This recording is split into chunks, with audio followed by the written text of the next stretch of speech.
In today's video, I'm going to teach you how to change the recording save location in Zoom if you record meetings often.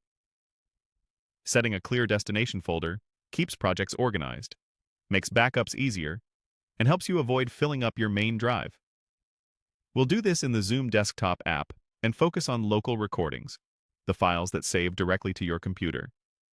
If you use cloud recording on a paid plan, that lives in your Zoom account online and isn't affected by this setting.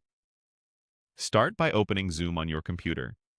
Look to the upper right corner of the Zoom window and click your profile picture or initials to open the account menu. From there, choose Settings. This opens the Preferences window where you control how Zoom behaves on your device. In the Settings window, find and select Recording on the left-hand side. This section shows your local recording options. Near the top, you'll see your current save path and a button labeled Change. That's the control we need. Click Change. Your computer's file chooser will appear. Browse to the folder where you want future recordings to go. You can pick an existing project folder, create a new folder dedicated to Zoom recordings, or select an external drive if you regularly archive large files. A quick tip. Choose a location with plenty of free space and a predictable structure like a Zoom recordings folder with subfolders by client or date.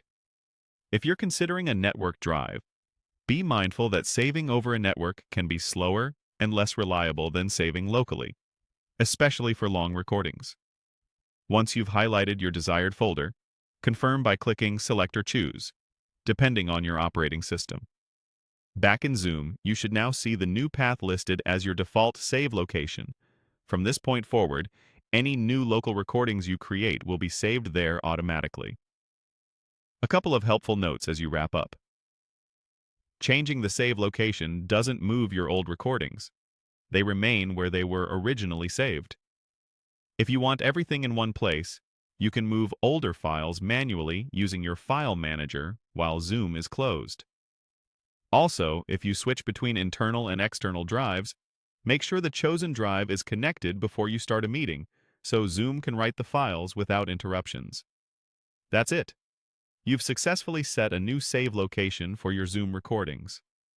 Keeping your recordings in a dedicated, well-labeled folder will save you time and make sharing or archiving much smoother. Thanks for watching, and happy recording.